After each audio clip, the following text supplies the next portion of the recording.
Oh, hey there, guys and gals. I didn't even see you there. This is Jeremy from East Coast EDH, and I'm actually about to put the final card that I needed to complete my revised complete set into the binder. This, I don't know, it's $1 Mishra's Warmachine. 7 mana, bands. You guys know what bands mean. Bands are cool, right? During your upkeep, discard one card of your choice from your hand or Mishra's Warmachine, or it becomes tapped and does 3 damage to you. For a 5/5. This was really good in 1994. Elder Gargaroth. Haha, who needed that? You had this. No, but seriously, this is something I've been working on for about a year or two now. I started before the pandemic. A lot of this stuff was real cheap when I started doing it. Like, I wasn't really expecting any of this stuff to accrue value over time. Aladdin's Lamp, still worthless. Ring, most of this stuff is still not very worth anything. Armageddon's cool. Armageddon Clock, also cool. There's not much. The dual lands, I did really well on those. I didn't pay more than like $350 for any of them. That includes Volcanic, Tropical, and Underground Sea. So I did a pretty okay there. Birds of Paradise, everyone loves that. More bands. So if you guys didn't know, bands was like, you could ban a creature with another creature to make it to a bigger creature, and you kind of decided how damage was dealt. I'm pretty sure. If you had multiple creatures with bands, you'd make one big giant creature. I think it was for attacking. I'm not quite sure if it was for blocking or not. Blue Elemental Blast. Who needs a counter spell that counters anything when you can just counter a red spell? This thing. This is one of those. Yeah. Brain Geyser, Chaos Lace. There's a lot of this. Like, oh, you change one color. Like, you know, like I was saying, the Blue Elemental Blast. You could change it to like another color. Channel. This went really, really well with another spell called Fireball. So for you young kids that don't realize where Channel Fireball got their name from, that's it. 2 green. You can pay any life to make that much mana. Pump that into Fireball. That's a win. Circle of Protections. Oh, boy. I actually have a playmat coming of this sweet contract from below. I don't know if you guys know Ante at all. This might be a long video. I'm kind of enjoying this. 1 black mana. Discard your current hand and draw 8 new cards, adding the first draw into the ante. Remove the card from your deck if you're not playing for ante. So if you guys know what ante is, you and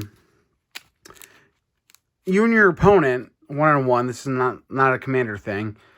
I think you just cut your deck, reveal a card, and that card would be put into the ante. Whoever won that game would walk away with both the cards. And there was cards like this that you could like give yourself an advantage. We had to add more to the ante. It's very just interesting. That shall not be what is said. Copy Artifact though. That one. That's daddy. That thing's done some work over time. We have another ante card here. It's supposed to be like an ante. Swap top copy of your library with either card of the ante. This swap is permanent. So I imagine you would probably swap it with, like, if you had a really good card. Like, you wouldn't want to give your opponent 2 of your cards. Like, yeah, that doesn't make any sense. This is one of my favorite Magic arts of all time.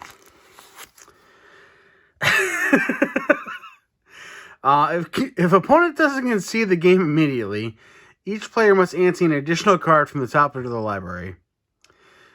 And they all say at the bottom, remove this card from your deck if you're not playing for ante. I mean, if that's not just cool art and just flavor, like, I don't know what is. And apparently, maybe I don't know, but totally dig it. D-Tutor, you guys know what that's all about. Demonic Hordes. right here. Tap, destroy 1 land. You have to pay 3 black mana during your upkeep, or it becomes tapped and your opponent destroys 1 of your lands. Green, Desert Twister, destroy any card in play. Pretty good. Dingus Egg, if you don't know about it, look it up. Disintegrate, classic red X spell. Earthbind, classic, oh my god. That's my future wife-to-be. Energy Flux, Ebon Horse, Earthquake, pretty good. X damage each player and each non-flying creature in play. Fastbond, this one jumped up recently. You may put as many land cards into play as you want each turn. It does 1 damage to you for every land beyond the first that's put into play.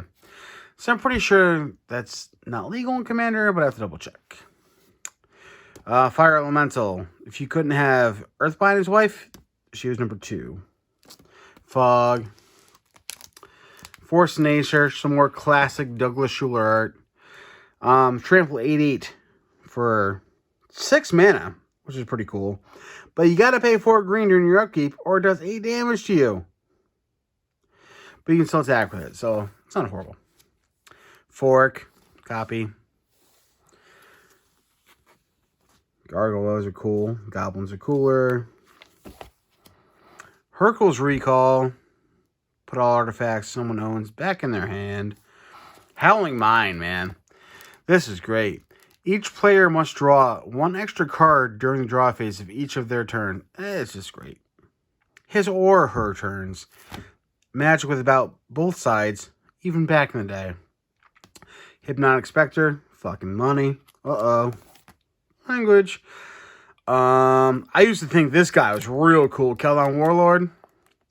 The stars below are the numbers of non-wall creatures on your side, including Warlord. Thus, if you have 2 other non-wall creatures, Warlord is a 3/3. If one of those creatures is killed during the turn, he immediately becomes a 2/2. Yeah. Creature, man. Lightning Bolt, we're going to get there. Iconic. That's just an iconic card. Lord of Atlantis, very cool. Living Artifact. Land War Elves. Lord of the Pit. Not really a big deal anymore. The professor cares about this guy. Mana. Mahamadi Jin. Used to be super, super good. Now it's just kind of like... This thing used to be kind of like... Now it's super, super good. It's so weird how time just has an effect on certain cards. You know? You just can't predict the future. No matter how hard you try, no matter how many spells you cast, you just don't know what the future will bring. Personal Incarnation. Very cool card back in the day. You can redirect any or all damage done to the Incarnation to yourself instead. Source is unchanged. If this goes to the graveyard, you lose half your life. So, if you can keep it going. Dual land, Surge. Now this is where I was making fun of the Blue Elemental Blast earlier. This is really good. Like, this makes sense. And I get they made the other ones kind of like yin and yang, black and white, red and blue. Green just beats everything nowadays, so I guess that's why they never got one. They just kind of took about 25, 30 years to get there. Yeah. If you're playing mono red, like, you need this. Counter a blue spell, or destroys a blue card in play. Very, very, very good. Rock Hydra.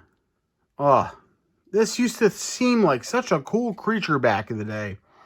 Red and X. X, you get that many +1/+1 counters on it. Heads, they were called. If it were to suffer damage, though, it loses a head for each damage. You can pay 3 red during your upkeep for new heads. It's hate that art. Love this art. Dual. Savannah Lions. This used to run in control games. A 2-1 for 1. Just get in there, pop, pop, pop. Sedgetroll. Basically a 3/3 for 3 that you could regenerate if you control the swamp. it was mind-blowing. Sangir we're getting to a lot of iconic cards right now. Sangir Vampire flying. It gets +1/+1 each time a creature dies during a turn in which this damaged it. 4/4 flying for 5 was amazing back in the day. Serendib, huge right here. Blue card, it was printed into the green border. This is a reprint from Arabian Nights. It does 1 damage to you during upkeep. The helmet hair is amazing. Just the whole card, just the whole, it's basically a meme. This is where memes probably came from, the Serendib Efreet. I just think, I don't know. Sarah Angel, another classic card. Flying, attacking does not cause it to tap 4/4 for 5. So black and white, you see a little juxtaposition again here. Except she's got the Vigilance, and this gets a counter when something dies. Turns out the Vigilance was a lot better back in the day. Shatterstorm. Our artifacts and play are buried. Yeah, not bad back in the day. Really good nowadays. Shivan Dragon. I probably got this in particular, Shivan Dragon, for, I want to say, anywhere between $2 to $10. I don't know. It didn't really matter. A couple years ago, it's going for like 50 now. 2021. What can I say? Smoke Soul Ring. Everyone knows this. Stasis. Everyone hates this. Stone Rain. Nobody plays this. Yeah, we got Taiga. Yeah, you know, the red-green dual land. Swords of Plowshares. Iconic. Classic card. Apparently it was a mistake. Someone let loose from Wizards headquarters or something. I don't know. I think white needs more of this. White needs help. The Rack. Oh, we didn't even talk about Black Vice. I went so fast. We might go back. Tropical Islands. Tsunami. Still cool in Commander. All islands in play are destroyed. Tundra. That's an island. Underground Sea. That's an island too. It's like 20-cent card. Blows up like a grand or two. Do it! Vindoran Enchantress decks. Oh, Doppelganger. Anyway, it's fancy what? David Hasselhoff up here. The walls. It's funny the walls are all together. And walls don't even matter anymore. Wall of Swords is the best. 3/5 flying. I don't know. Wall of Fire, you could pump it. I don't know. Nobody plays with walls. Wanderlust, Warp Artifact. Yeah, I went to Boston real quick. Wheel of Fortune, classic. White Knight, also classic. Pro Black, First Strike, 2/2 for 2. Come on. Will o' the Wisp. What does that say? What is that? About a reading route. The death fires dance at night. The water like a winter's oils. Witch's oils. Anyway, I ruined that, so I'm not going to finish it. Winter's Orb, though. If you see someone playing this, either you kick them out of the play group, or you just destroy everything they have all the time. Wrath of God, classic. Quentin Hoover, amazing art. Zombie Master. That's it. This is some of my other reserve list stuff. Cradle, Sanctum, another wheel, Diamond, Grim, Preacher, Unlimited Tutor, Unlimited Ring, Emissary, Feldergriff. If you are collecting reserve list Magic cards, you don't have a Feldergriff, you don't count. Same thing if you don't have a Back to Basics you paid $80 for, that's now worth $8. You don't matter. Frozen Shade, though, this one, this is a sleeper. That's going to go up huge. Some more random extra revised cards back here. But Black Vice, like one of the most iconic, I didn't even talk about, were there. If your opponent, it has been errated to an opponent, even in Commander, so you can't use that on all your opponents, has 4 more cards in her hand during their upkeep, it does 1 damage to them for each card above 4. Pretty sweet. But yeah, just glad you guys popped in for an unexpected visit, and I was able to show you this really cool thing I've been doing. I'm going to do a deck tech video soon. Maybe a deck deconstruct and reconstruct, actually. Not even a tech. On one of my favorite decks that just has not been performing as well as I'd like it to lately. But thank you guys for stopping by, checking out the video. And until next time, this is Jeremy from East Coast EDH, signing off.